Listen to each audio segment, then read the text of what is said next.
All right. This is this is really getting intense now pertaining to what I'm seeing.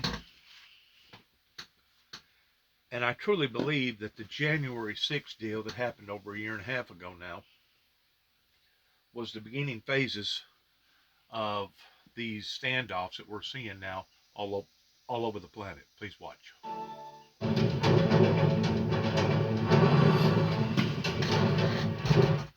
Russian men are lining up to flee the country following Vladimir Putin's order to call up hundreds of thousands of reservists for his war on Ukraine. The Kremlin even responding after women said they will break their husbands' legs. Yes, break the bones to keep them away from the front lines. Moscow promising if they did that, they'd be punished. Trey Yanks live in Kiev, Ukraine with the latest. Trey, a lot of people think that Putin's desperate. Yeah, John, good afternoon. A lot of support right now for the Ukrainians as they are pushing back against the Russian advance. But you see Russian President Vladimir Putin becoming increasingly isolated as he has now ordered a partial mobilization of 300,000 reservists to fight in this war. And it does come as voting got underway for an annexation referendum in many parts of the occupied territory in the eastern and southern parts of Ukraine. This has been called a sham and illegitimate by Ukrainian President Volodymyr Zelensky. Those calls have been echoed by Western allies who basically have explained this is part of the Russian playbook. They have done this in the past. You might remember a few days before this war began, they held these separatist territories to account, basically by saying, come to the polls and we'll show you that these individuals and these civilians actually want to be a part of Russia. But the reality was that it was manufactured. 99% of people turned out to say yes, according to the Russians, and it simply wasn't true. And it was provable that it wasn't true. And now, as this pressure increases on the Russian president with protests in the streets of Moscow and St. Petersburg, with 1,400 people arrested and people fleeing the country by air and by ground, there are questions about what Vladimir Putin does next. Despite significant battlefield victories by the Ukrainians in the Kharkiv region and some success on the southern front around Kherson, they are still fighting this war. The war is not over, and the Russians are determined, as we have seen by this partial mobilization announcement, to add troops, even if they are used as cannon fodder. So the coming days, weeks, and months could be increasingly violent. There are still a number of things that the Russian leader could do. He could use a tactical nuclear weapon. That's of concern to the West right now. He could increase strikes on Kharkiv and Kyiv, the first and second largest cities in Ukraine, and ultimately he could throw in these more forces to try and advance into the Donbass region where his troops are currently fighting. But the bottom line is the fight is not over, and the Ukrainians say they are willing to fight to the death. As Ukrainian President Volodymyr Zelensky put it, it is either Ukraine or death. John. All right. Trey Yanks for us live in Kiev with the very latest on that. We'll see what Vladimir Putin does next. Appreciate it. Thank you. Jillian? Well, the Iranian regime now is further restricting its citizens' access to the internet and social media. They've now shut down Instagram and WhatsApp. The move comes as protests inside the country are growing after the killing of a young woman in police custody after she was arrested for allegedly improperly wearing a hijab. In the wake of the unrest, our next guest says the U.S. government has no business legitimizing the regime by granting them visas to speak at the UN. Masih Alinejad is an Iranian-American journalist and activist. She also claims that she herself has survived multiple assassination attempts by the Iranian regime. We've covered those right here on the show. Welcome to the show, Masih. Thanks for being with us. Talk to us a little bit about what happened this week to this young woman who died while in police custody. Mahsa Amini, a Kurdish girl, got killed by hijab police in Iran. To those Americans who have no idea that hijab police means, bunch of people, morality police, walking in the streets, telling women that how to dress. Well, I mean, Mahsa was not even unveiled. A bit of her hair was visible. She got bitten up by morality police and she got killed. The brutal death of Mahsa created a huge anger among Iranians. Right now that I'm talking to you, Iranian women are in the streets with men, shoulder to shoulder, showing their anger to the regime. Not only chanting against compulsory hijab, they're chanting against the whole regime. They're saying death to dictator. Some of the women burning the headscarves in public. Some other women who removed their hijab, they actually burning the police van, the police cars who killed Mahsa Amini. I have to tell you that Iranian regime opened fire at the Iranian peaceful protesters. They killed more than 50 innocent protesters. What now Iranian people need? They want access to internet, because I've been receiving messages from Iranians saying that the internet is very slow. The US government, of course, they show their solidarity, but we don't need empty word. We need action. Iranian needs to have access on internet because they're getting killed in the street. Iranian asking Biden administration to cut all the ties with Iran and with the Western government, from European government. Well, they to have that actually, point, Masi, sorry to Yes. interrupt, but I want to make sure that I ask you about this while I have you here. Why is it you think that the international community decides, despite what's happening, to grant the regime a global platform at the United Nations, as they do every year for the past several decades?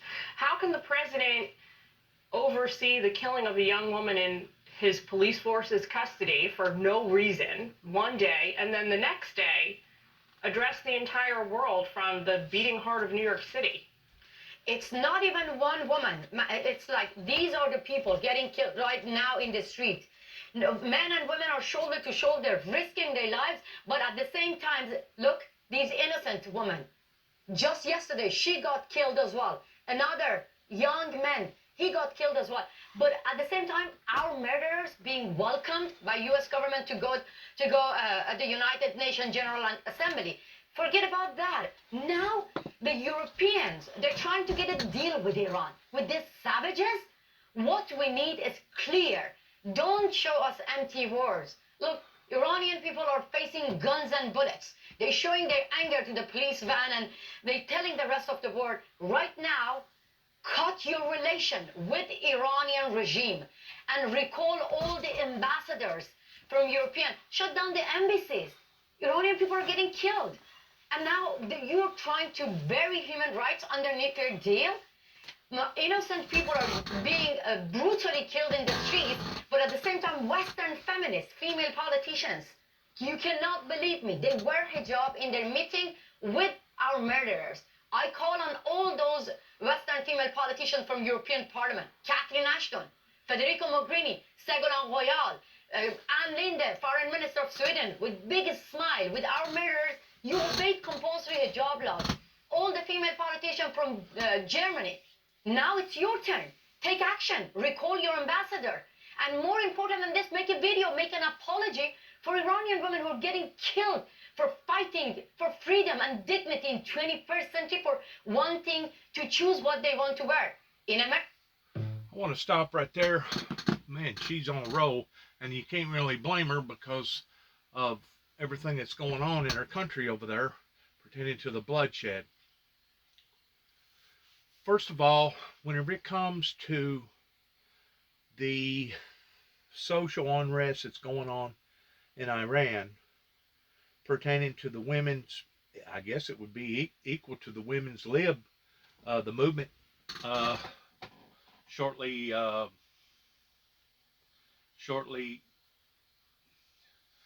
after World War I, basically, is whenever they started out west, but it didn't really become official till, I guess, long about the 50s or sometimes. I think my history's right on that. But anyways, this goes deeper than just women's lib.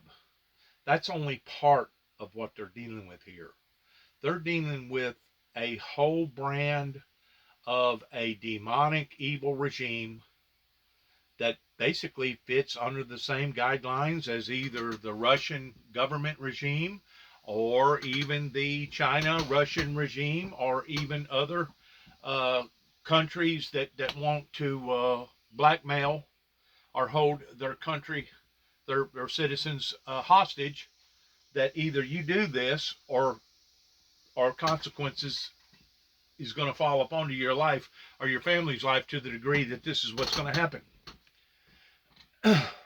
As of yesterday, I went to Walmart, and I'd done already seen ex-Chief David Moore about 2.5, 3 weeks ago, I guess it was, pertaining to the Soya Bean Festival that they hold up here in Martin, Tennessee. And Lo and behold, I bumped into him and his wife, Lisa, again, going into Walmart yesterday in Martin, Tennessee, Weakley County. I had to do a few things. I left, and then I had to come back to get some more things.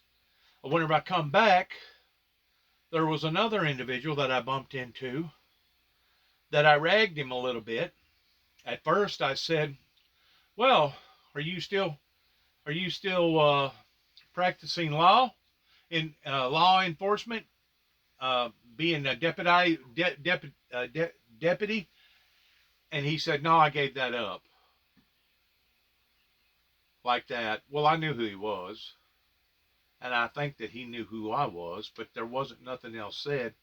So I met him again as he was going out front, checking out. And I go, I thought if you're a judge, basically you have been become deputized to the degree that basically the judges and all the other county and state board officials above that judge or around that judge is basically the ones that pay the people the amount of money that they pay them and basically put the badge onto their chest and allow for the deputies to be deputized. I go, in a way, you kind of are being a deputy, aren't you? He said, no, I'm not no deputy. He said, I'm a referee. I go, a referee?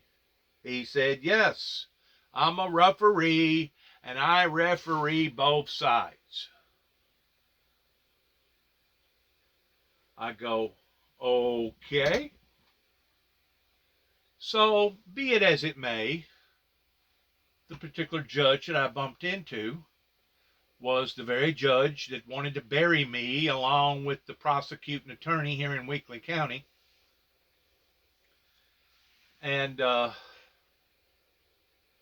over an event that was going on out here in Weakley County, down here in the Hop-In Wildlife Refuge Range, to the degree that they turned against me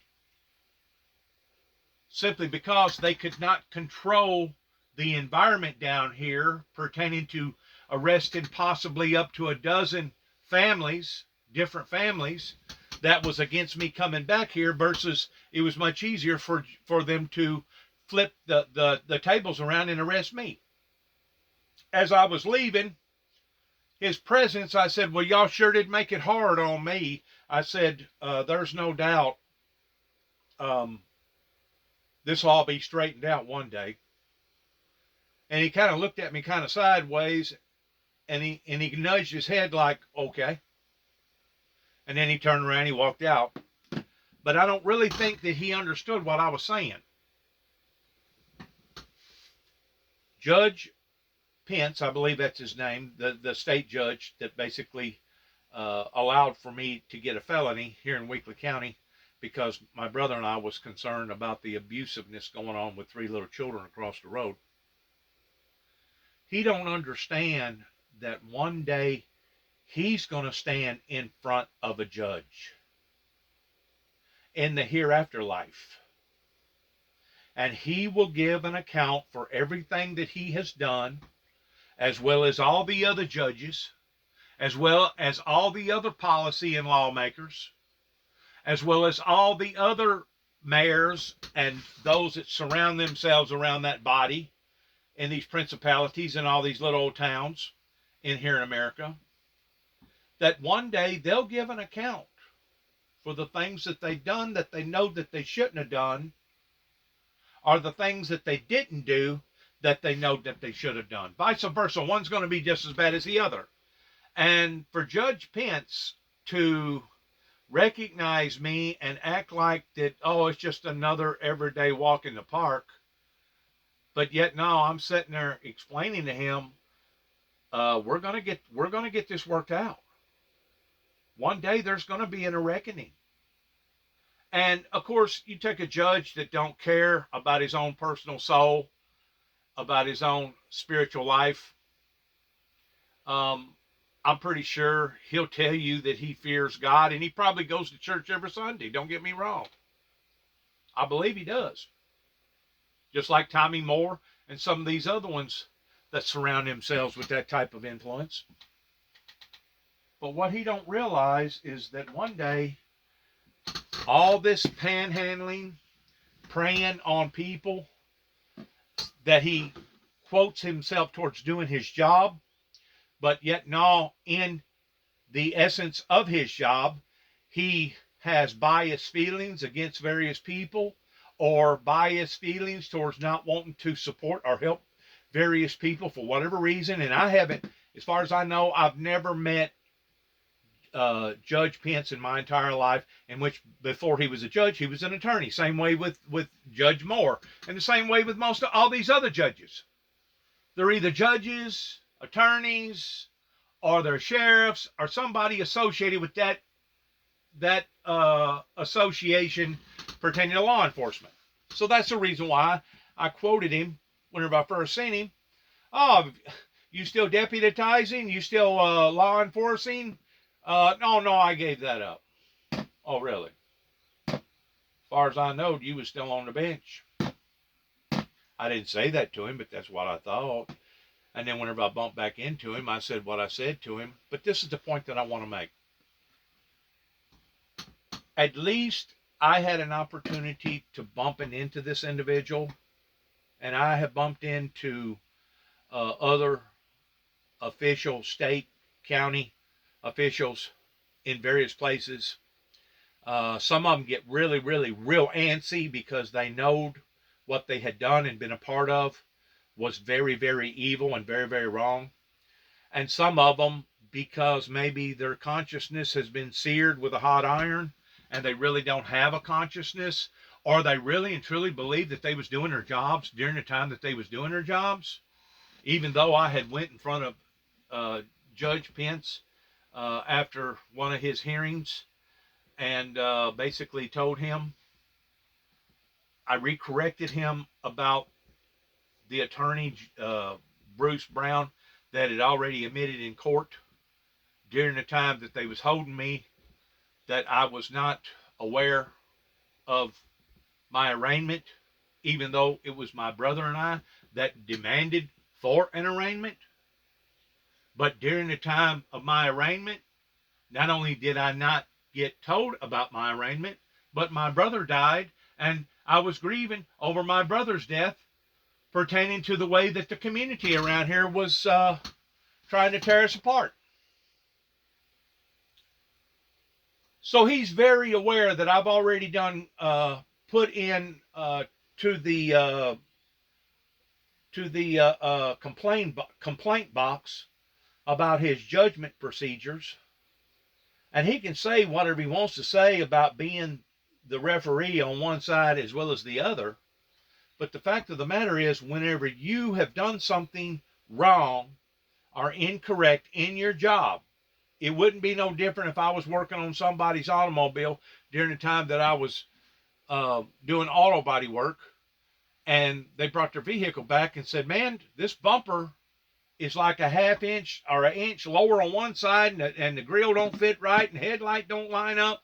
I just can't see towards this repair being done right. They would basically make me, whoever I was working for, even if I was working for myself, they would make me recorrect my mistakes and get it right.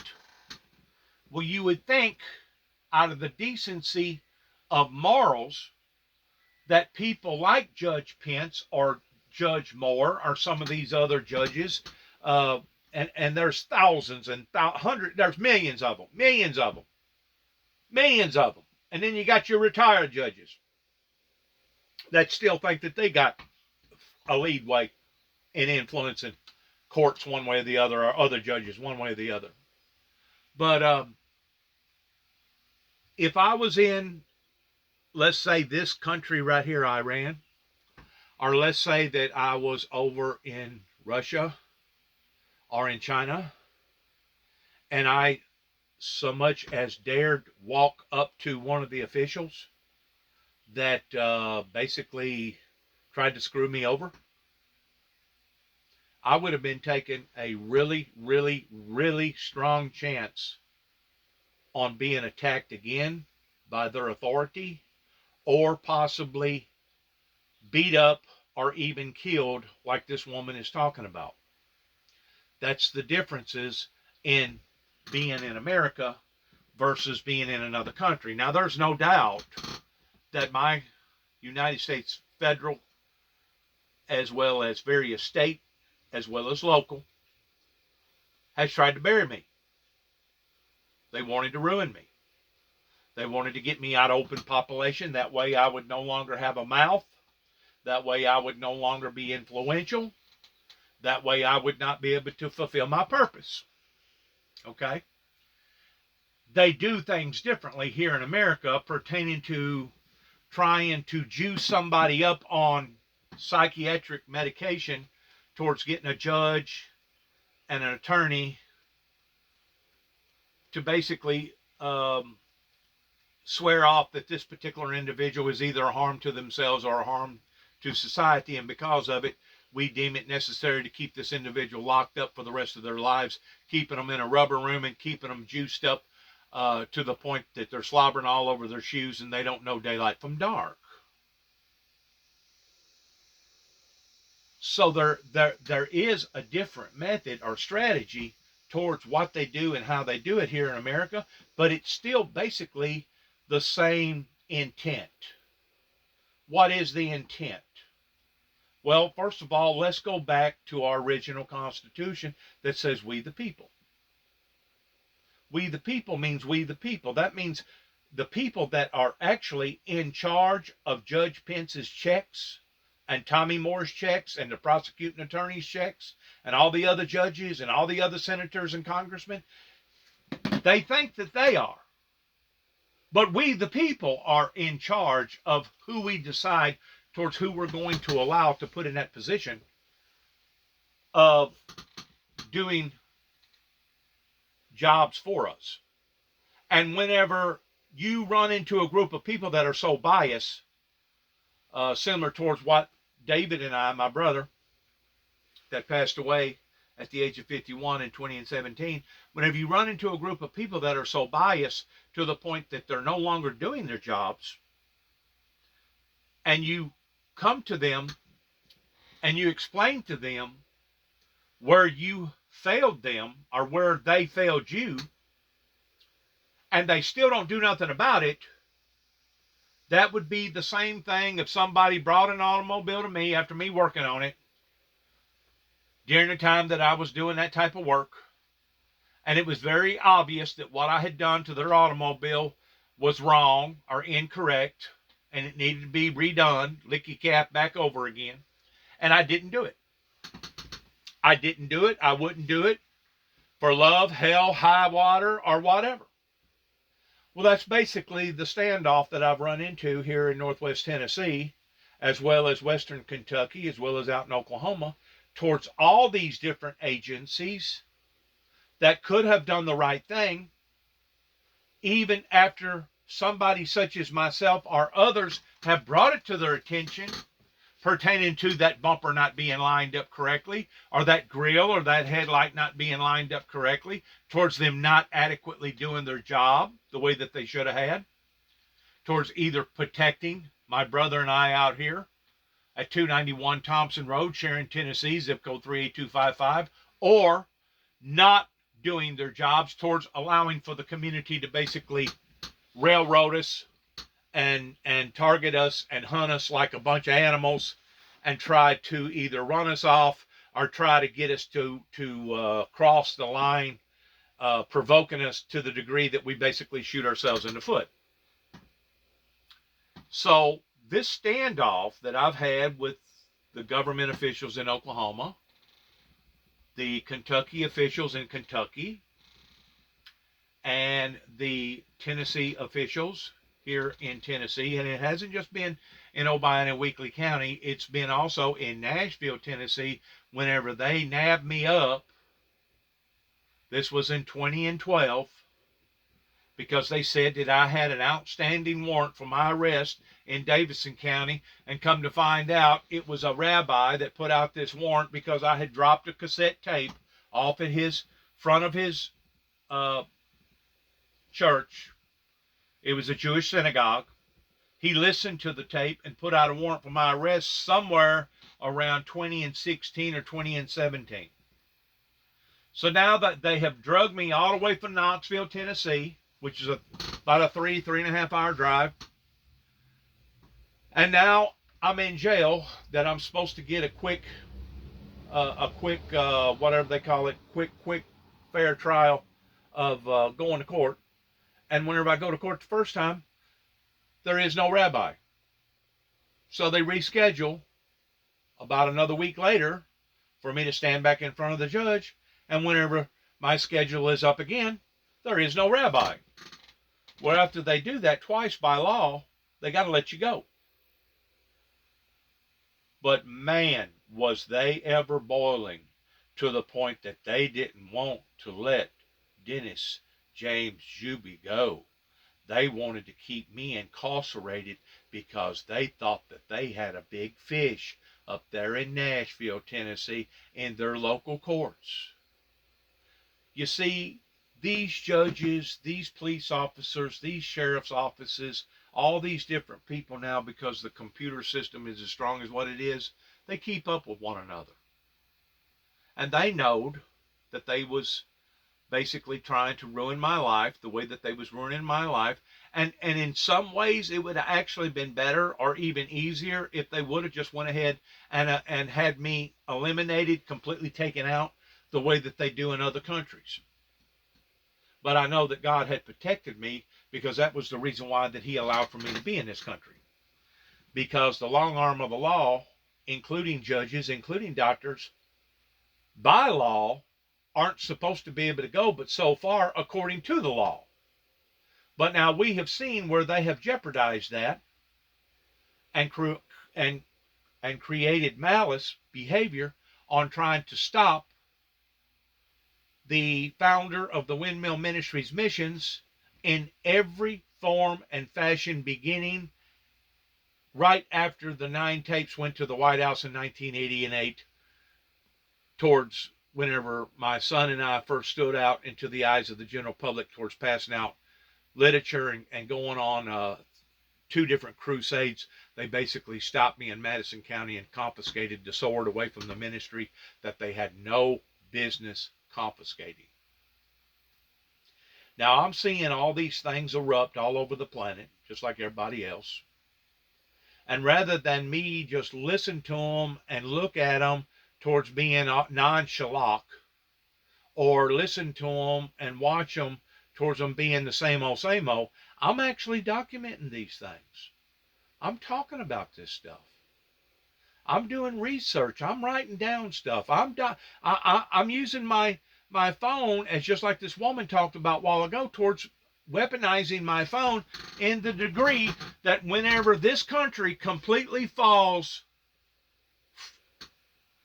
face down on that in which what it has tried to do in ruining God's chosen, in ruining God's elect, then is whenever I can present all this information to the general public, along with the information that I haven't even presented to the general public, boxes and boxes and stacks of it, that I have proof of the harassment, of the resistance, of the resistances that I have obtained for the past 30 plus years, and et cetera, that's basically turned me into a martyr.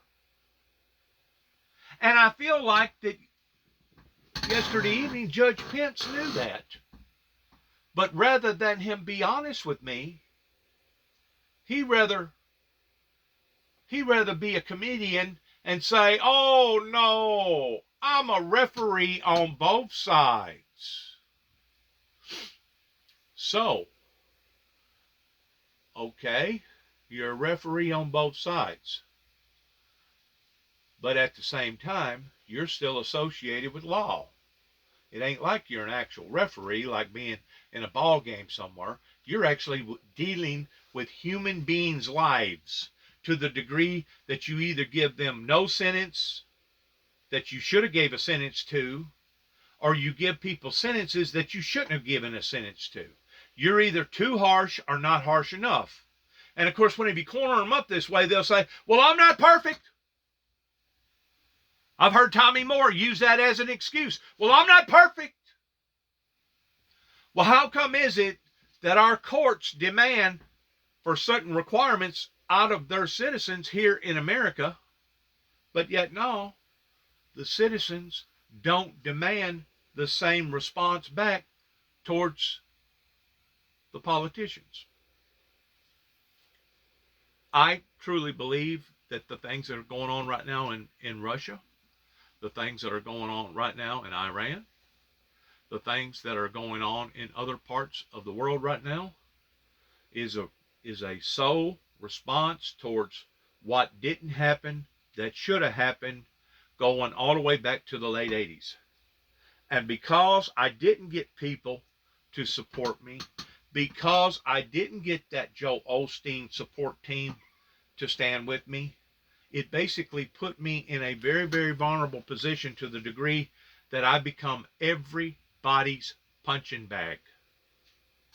And it was a clear demonstration of that whenever I come back in 2014 and wound up having to contact the Weakley County Sheriff's Department, give or take, sometimes 2 or 3 times a month. That went on for a period of 3 years until it finally ended. And the way it ended was my brother died because of the unnecessary stress, and basically various people around in the community started dropping like flies. And you know, some people death is actually too good for. I ain't going to call out no names, but there's certain people, I hope that they're living above. I hope that they've got all kinds of classic whores.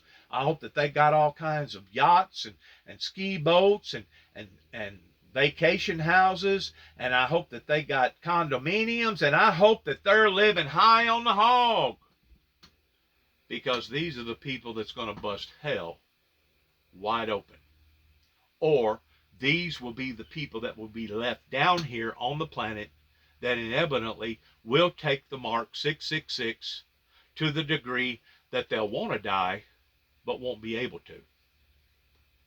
They'll cry for the rocks to fall upon them, but the rocks will fall not.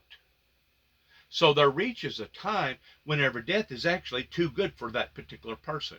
And there's a lot of people in this world just exactly like that. And I tend to wonder that that's probably the very reason why that God hadn't already done went in and severed the wicked from among the just pertaining to these people. Because they are so demonic in their mixed up approach towards their jobs and their people that really and truly death is too good for these people. I pray to God every day that these will be the people. Either they themselves will take the mark 666, or their children, or their grandchildren, or their children's children will take the mark. That these condemnations that they brought upon to the innocent, we will be vindicated one day according to the Bible, pertaining to the great vindicator. And he will vindicate his people. Trust me, he will vindicate his people. To think that after you have told somebody more than once, you've driven up to their shop, you get out there with a measuring stick, you tell them just exactly what you're looking at, that the bumper don't line up with the grill and the headlight, that it's too low, that it's actually causing a partial indifference with the gaps on the hood, and they continue to ignore the things that you're telling them. Kind of like Donald J. Trump. You know, whenever you continue to tell somebody, you're wrong, the election wasn't stolen, you're wrong, and you continue to keep doing that, these people will be held to a higher standard of God's law pertaining to one day whenever they stand in front of the Almighty Judge. They think that the punishment or the lack of punishment that they've done towards dereliction of duty, is going to be bad, pertaining to what that they have done to innocent people's lives, I got news for you. It's going to be beyond bad. It's going to be like 7 times worse of anything that they could have ever dreamed about doing or not doing in a particular innocent individual's life, that they will give an account for in the spirit world, that will be the inedible decision made towards whether or not they live or they die. And I ain't talking about living or dying in the flesh, because at this point in time, the flesh will already be eliminated. Now you're talking about the soul. You're talking about the spirit. You're talking about eternal life or eternal death. And those are the people, just like I bumped into yesterday, regardless whether it be ex-chief David Moore, or Lisa, or Judge Pence, or Tommy Moore, or some of the other law enforcement agency people that I bump into all the time that have put their badge to the side, that are no longer practicing law. You know, I bumped into a person just the other day that wanted to explain to me about how he felt about the very badge that he sticks to his chest, to the degree that he said, if something comes between the badge and my daughter, there will be no doubt in my mind. I will lean more towards my daughter than I will be the badge. And the crazy thing about people that tells you stuff like that, basically what they've just told you is that they're bogus. They have just got through telling you that whenever it comes down to them or the law, that they're going to flutter and they're not going to no longer support the law because of whatever consequences may fall up into their own personal lives, regardless whether it be their mother, their father, their wives, their husbands, or their kids. You basically just got through telling me that you can be bought off, that you're an illegitimate cop, because you just got through saying that. You know, most cops would tell you, that are decent cops, they'll at least tell you, oh yeah, I would arrest my mother if I had to. I would arrest my father if I had to. And some of them actually will, okay? Because they do uphold the law to that degree. But the other partial part of them will at least tell you that to make you believe that, wow, he must be a very, very strict law enforcement person if he is willing to arrest and put his own daughter or son or mother or father in jail. So, by this individual telling me what he told me, opened up a brand new venue in the way that now I'm going to look at that person from here on out. And, you know, I respect his honesty and why he told me what he told me. I still don't know. I still don't know why he opened up that way towards telling me that. But, you know, if I was anybody associated with any form or fashion of the law, I don't think I'd be going around bragging about stuff like that. Even if I had feelings towards that, I would at least be smart enough not to let nobody know that, because in reality, you've just got through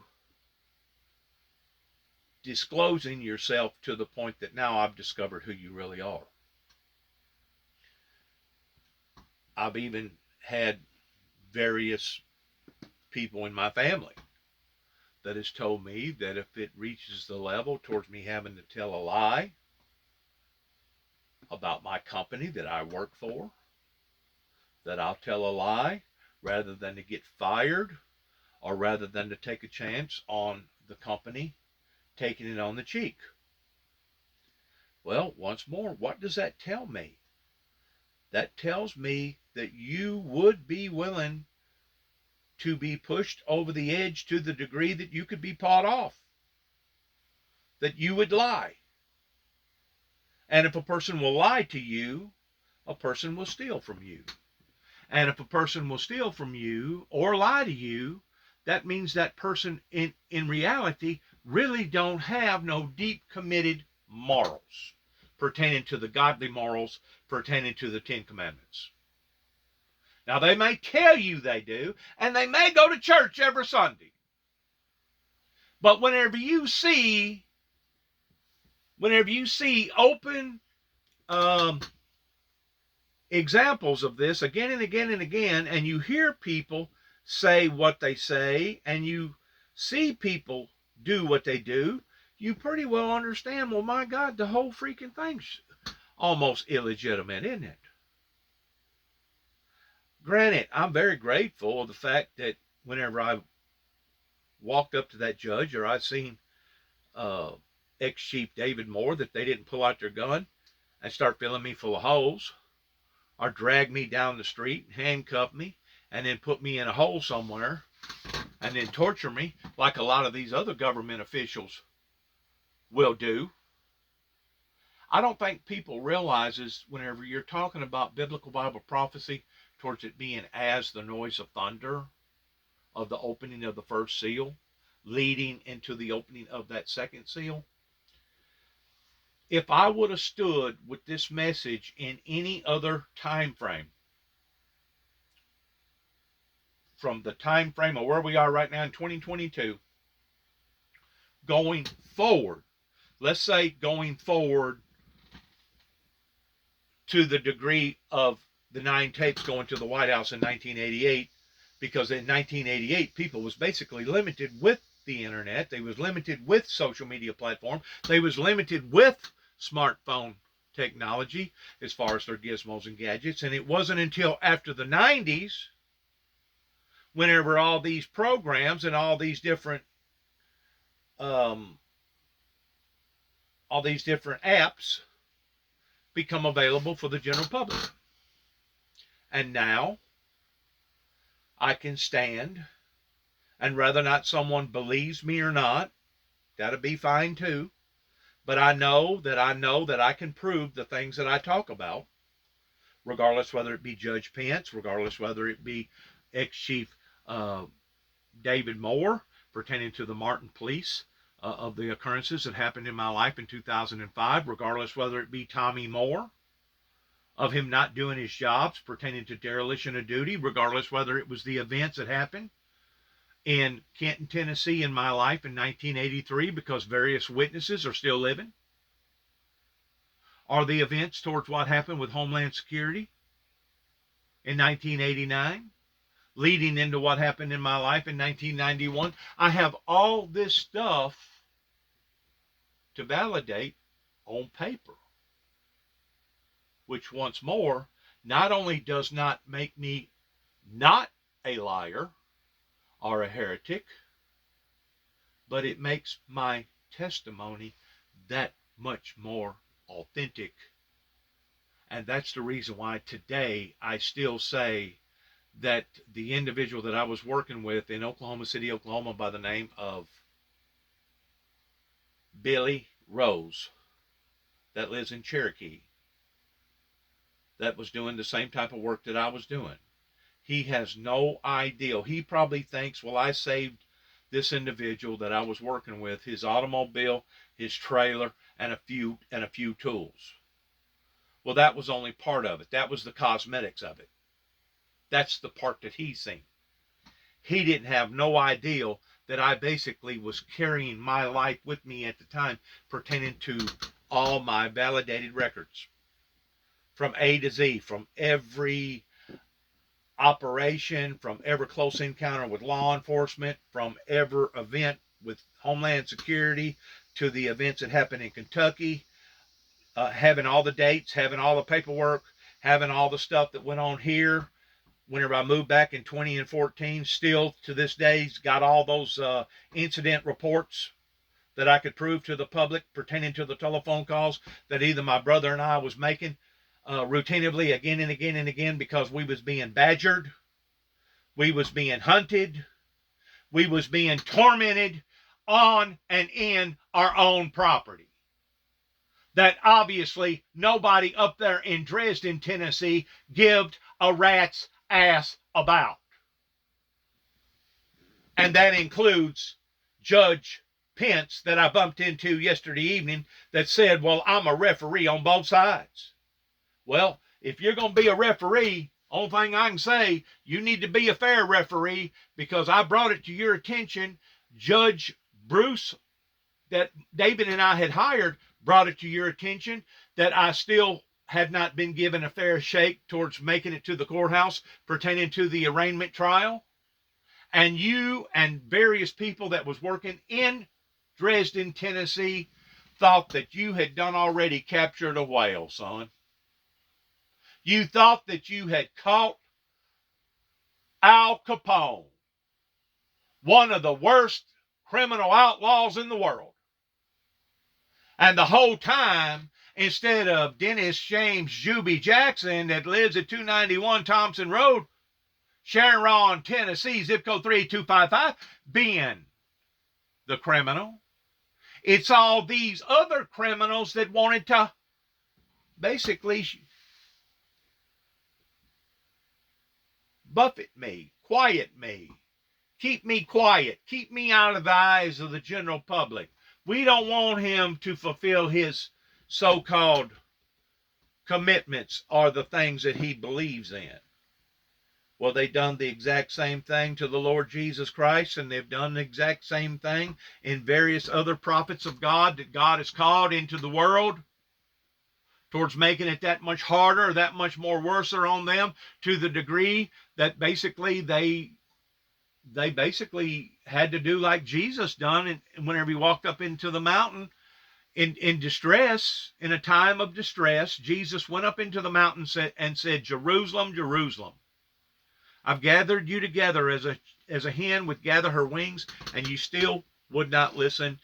You still would not obey. You still would not allow for me to have a certain particular position or take on center stage towards me telling you what God had told me to tell you. And because of it, your house is left desolate.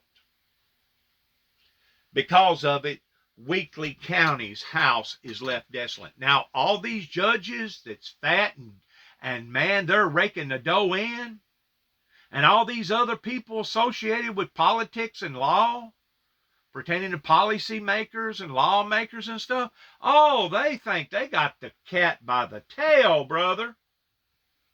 Well, what they don't realize is what's coming around the corner, coming near a neighborhood near you.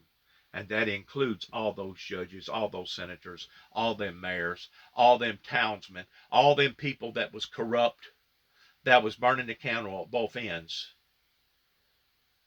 Because even Jesus said, what a person or persons sows, that in fact shall they also reap.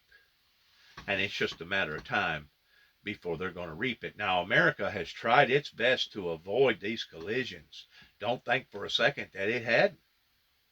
But I'm telling you right now, the collisions are going to become so powerful and so influential that one thing is going to lead to another and another to another.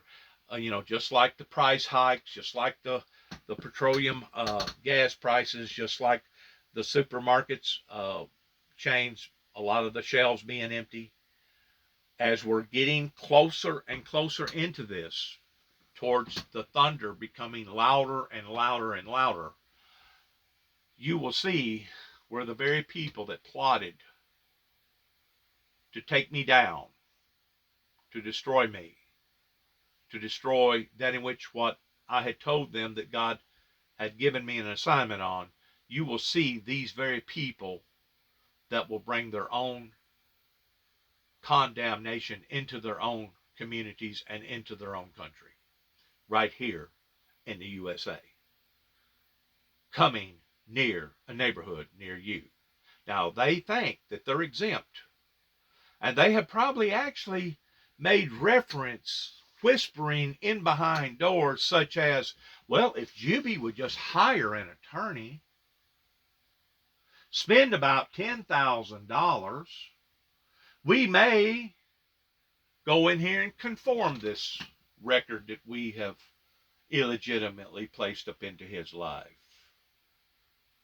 Well, you know, what good does it do to hire corruption to take care of corruption? Because in reality, all they're doing is playing with me, they're playing with my money, and using me as a fool. That's the reason why I went up to Land Between the Lakes after the occurrence happened in 2009 out in Oklahoma City, Oklahoma, whenever they planted a bomb in the back of my truck and turned the back end of my truck almost into the same scene of what you're looking at right there pertaining to that hotel or whatever that building is being on fire. I went up there and I prayed God. I said, God, reverse it. That's the only way that this is going to come to a head, is that you're going to have to reverse everything that these politicians and preachers here in the Western world have done and let all of it backfire, regardless whether it be floods, famines, fires, hurricanes, tornadoes, pestilences, famines,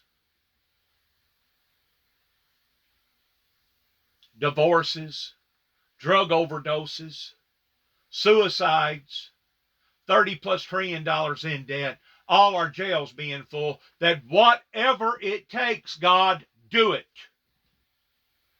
Unleash the crackling. Open up the very gates of hell on these people, because this is what they got coming. They have bitten the hand that was trying to feed them. All along, Jesus Christ was trying to help them. They didn't want his help. They bit the hand that fed him. You wonder how come the Jews went through what the Jews went through towards the desecration of over 6,000 people during the reign and rule of Hitler? It ought to be self-explanatory towards the way that they rejected the Lord and Savior to begin with. Not counting all the other wars and not counting all the other hardships that they've had to go through again and again and again. Why? Why? Because their house was left desolate. Now, whenever you have enough countries that's taking an about face pertaining to the problems that we are experiencing right now, that basically COVID has accelerated in these last days, whenever you take enough of them and put them all together on national news with all our satellites and all our TV networks and all our social media platforms, you will not only see, but you will literally hear, just as the scriptures talks about, for one of the beasts that was in the kingdom of God with the 24 elders said, come and see, leaning over the edges of the kingdom of God and looking down upon to the planet. Come and see, the Bible says, for it was as the noise of thunder, indicating that it wasn't thunder, but it was as thunder, of all the rumbling and all the bizarre stuff that would be going on, yes, in the 21st century, yes, in the year 2022. That is only exacerbating. It's only intensifying. It's only reaching levels now that, okay, now we're really starting to see some really horrible, horrible things start happening to a great deal of countries all over the world, including our own. Including our own. So if they think for 1 second that I'm going to drop one more dime pertaining to the money that they have stolen from this ministry, or they have illegitimately set back and didn't want to support the ministry pertaining to peace and utopia, love and grace and forgiveness and all the other things that Jesus Christ teaches, if they think for 1 second, I'm going to go round me up another crook to try to get one crook to persuade another crook, well, maybe we done him wrong and maybe we need to clear his record. They'll be waiting until hell freezes over before I go hire another attorney. They'll be waiting until hell freezes over. Because as far as I'm concerned, every bit of this they have brought up into their own lives. And to be quite honest with you, right now as I speak, I am trying desperately to get my son out of the Continental. Completely out of the Continental. Because of job opportunities and job factors that he's been having to deal with now for the past, I guess, 6 months, since they basically railroaded him the way that they did over in Memphis and put him in Huntsville, Alabama. Why, you may be saying, why do you want to get your son out of Memphis? I want to get my son out of America, in another country. That way, they can't use him, they can't weaponize him against me by bringing pressures into his life that could bring consequences into my own towards me making the wrong decisions. And rather than me take that chance, I'd rather him go ahead and depart, even if it means for me to not have that close bonding father-son relationship. I'm willing to take that chance pertaining to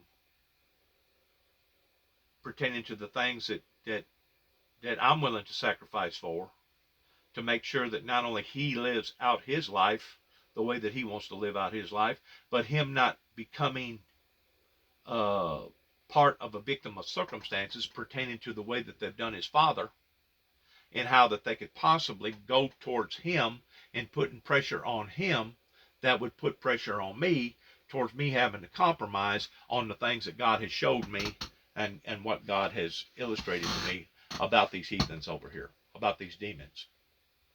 And as far as I'm concerned, that's all they are. They're disguised demons. They're basically imposters. They're just exactly what the Lord Jesus Christ talked about towards them being are wearing sheep's clothing, but looking like something nice and pleasant, but inside are nothing more than raging wolves. In other words, if I can get him out of the picture to where I no longer have to worry, because I don't have no brothers, I don't have no immediate family, there's nobody else that they can nab up, and I guarantee you I'm not going to give in. They could cut every one of my fingers off piece by piece. They could pour acid on my body. They could drown me, bring me back to life, drown me, bring me back to life, drown me, bring me back alive, use waterboarding techniques on me, and I am not going to fold.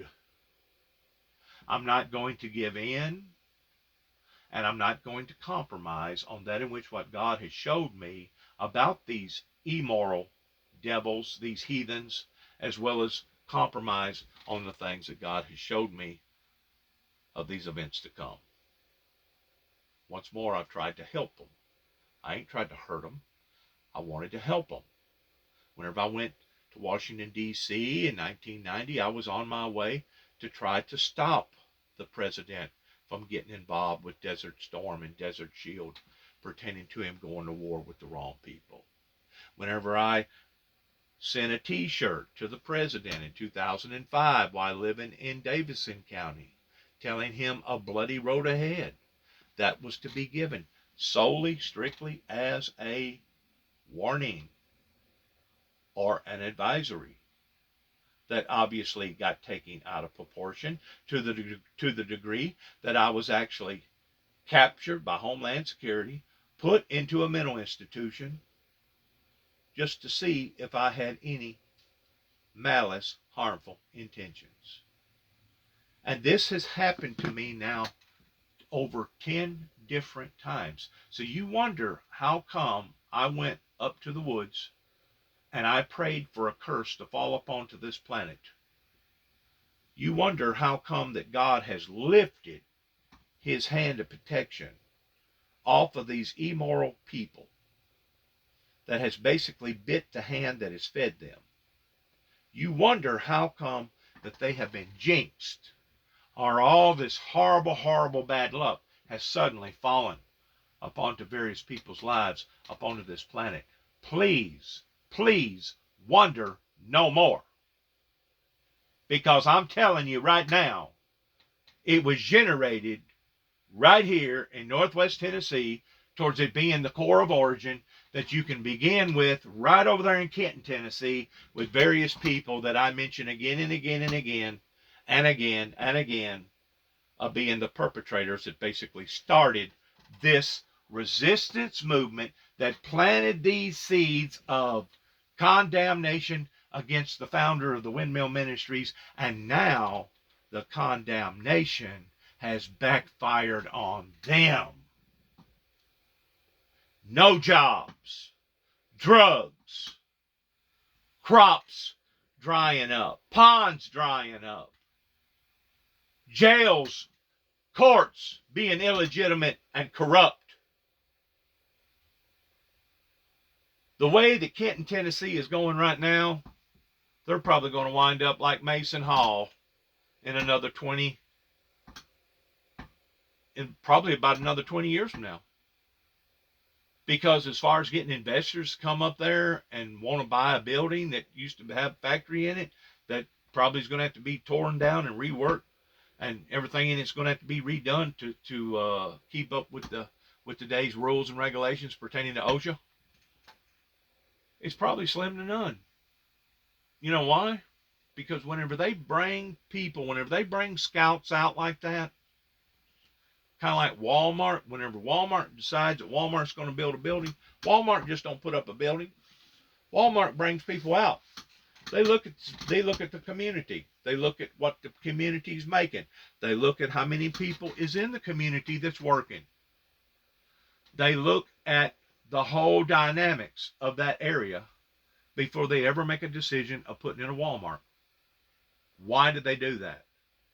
Why do they do that? Because they're smart investors and they don't want to put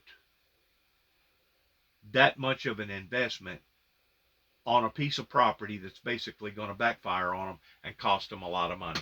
There's been a few Walmarts that's actually had to close up in Montana and out towards other places where the community's basically dried up. Now people's got to drive 60, 70 miles just to be able to go get groceries and go get what they want from another Walmart in another town. Why? Because the community dried up. People's money got tight. It wasn't no longer sufficient in keeping the lights on. You know, some of these big Walmarts, just a month of utilities in on average is like $20,000, $25,000, $30,000 a month that they got to pay for utilities depending upon what time of the month that it is, regardless whether it's super, super hot or super, super cold. It costs a lot of money to keep them doors open. You wonder how come the retail is marked up about 100%. In other words, if you buy a product for $5, they only got $2.50 in it. If you buy a product for $10, they only got $5 in it. If you buy a product for $20, they probably got $10 or $12 in it. Well, that's why. It ain't just the labor. It ain't just the insurance. It ain't just keeping the aisles clean and organized and bringing in stockers to stock it. It's all the above. It's all the above. That's why retail makes the money that retail makes. Because usually they've got such overhead that that's the only way for them to survive. And if they can't survive and thrive, they shut the doors. And I'm just afraid that that could very well be what's going to happen to America very, very shortly. The way that all these commotions continue to keep having these uprisings. I mean, we're literally seeing countries right now that's imploding. Their economics is imploding. Their supply chains is imploding. Their law and order is imploding. Their whole structure is basically falling apart. And of course, whenever you have enough of that going on, there's going to be something big that's sure enough going to happen. Whenever you have enough suffering and enough pain to the point that various countries are having to turn to cannibalism just for the surviving to survive, oh yeah, you're dealing with something that's going to be a big, big rumble. Just like the piece of paper that I was handing the convenience store teller along about 11 o'clock at night on my way to Huntington, Tennessee, working for Jimmy Darnell and David Lloyd, Classic Collision. And as I was handing this individual this paper, I explained to him that I was being ridiculed and that I was dealing with an explosion of controversy and that I was probably going to wind up on the Channel 6 News. Once more, I was physically attacked right here in my own county by David Moore, ex-Chief David Moore. His group of people that was working under him at the time wanted to try to go beyond me being mentally incompetent, but now they wanted to stain me towards me possibly being a danger to society by this crazy charge that I've never even heard of unless it's dealing with the IRS pertaining to falsifying files, which basically is a slanderous remark against our First Amendment pertaining to freedom of speech. Now, there's no doubt I've looked at that law, and I understand that that law was put in place for a particular reason, because certain things being said in certain places should be limited towards what people can do over here in America. I kind of believe that about the fact that if you're in America and you burn an American flag, either in your own yard or in the street or in a courthouse yard, that should deem some sort of a charge pertaining to rebelliousness or basically being a traitor to that particular country that you're living in and dealing with. I guarantee if you was over in Russia or Iran and you try to burn one of their flags, you're going to pay hell for it, man. You're going to wind up with your head dashed in. You're going to wind up in a jail cell somewhere with Big Bubba. Some of the worst jails in the world is over in that area, right there where you're looking at. That and Russia and other places. Turkey, no air conditioning, no running water, no humanitarian rights. You stick a group of people off in something like that and let them roll around in it and fest in it and see how happy they are to get out. If they get out. If they don't catch a disease before they get out and die, in which that's probably what the warden, if you want to call them that, whoever it is that's in charge of that particular order, that's probably what they're wishing, that the people that wind up in their facility basically don't never come out. I tend to wonder if they don't kind of halfway wish that about the people that gets arrested in Cook County, because in Cook County alone, give or take about 5-6 people come out of there every month dead or more, and about 100 of them come out of there every month that's at the point of death because they've either been beaten almost to death or because of their life expectancies pertaining to the problems that they're dealing with their health has declined that much. There's some of these jails here in America, like down in Louisiana and up towards New York, you don't want to get in. You don't want to go in any of those jails, because odds are once you go in, you ain't coming out. A matter of fact, I've been told that some of the facilities down in Louisiana are so bad that they almost hand you a shank whenever you're going in and look at you and say, "Good luck, buddy. Good luck." Because it's that dangerous. It's that gruesome. It's that bad. In America, when women chant, "My body, my choice," everywhere around the world they show their solidarity. But in my country, when women say, "My body, my choice," they're being ignored. Yeah. Thanks to all celebrities in America, now finally we are being heard. A lot of actresses, a lot of celebrities showing their solidarity. But I call on you, please call Feminist Global Movement, take to the streets and show action to support your sisters. we've got to leave it there. We're out of time, but as always, Sure. it's very illuminating speaking to you. Thank you. Thank you so much for having me. You bet. Very impassioned plea there on a very important issue. Okay. While she was talking, she was describing the truth towards the conditions that they have to deal with pertaining to women not having no rights. It's the same thing over in Saudi Arabia with the Sharia law. All that stuff originated with a group of people pertaining to the demands of their leadership that's corrupt and evil and greedy and selfish, and they think that they can basically do whatever they want to do to whoever that they want to do it to. That basically is evil from the get-go. But the point that I want to make is this, and I'm going to end this video, is that our country over here,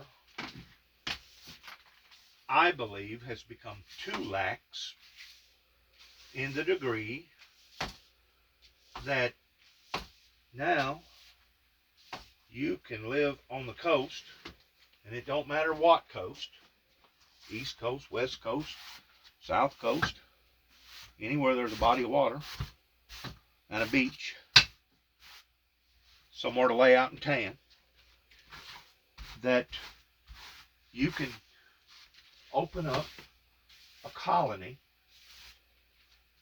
in the name of religion, just like you can open up an occult in the name of religion, and basically strip off all your clothes and walk around nude and naked, and the law can't do nothing about it because you're in a designated spot towards being a nudist colony or an occultist that actually performs live sacrifices, either on animals or people. Oh yeah, that goes on right here in the USA. You wonder what happens to a lot of these children? Not all of them are being sold for sex slaves. Not all of them are running away and just disappear into the cities where can't nobody find them. A lot of these children are actually being used for sacrifices. Now they keep it hush hush. It's not talked about. And to be quite honest with you, I've never experienced or seen or been around any type of behavior like that, like a pedophile, somebody that wants to sexually molest little children and think that it's okay. But don't think that those incidences that I just got through mentioning does not happen here in the good old USA, because they do. They do. Just like orgies, just like your swinger bars that I didn't know nothing about until 2005, whenever I wound up down in southern Mississippi and Louisiana. I have never seen so much ill will that I have for the past 5 years since I've gotten hooked up with smartphone technology and on the internet. I really believe that whatever that a person wanted to experience or see, it didn't matter if it was in a tree or down in the ocean or up in an attic or in a church or in the middle of a desert towards live beheadings. I really and truly think that whatever person desired to want to see on the internet, that all they would have to do is Google it and something would come up pertaining to that particular ideal. Something would come up. And all that's doing is preying on young people's minds, and it's turning the people that was already borderline towards good people versus bad people. It's turning them into wicked people, and now they're basically becoming obsessed with what is going on the internet, and they are becoming even that much more corrupter. So as we see this 8 billion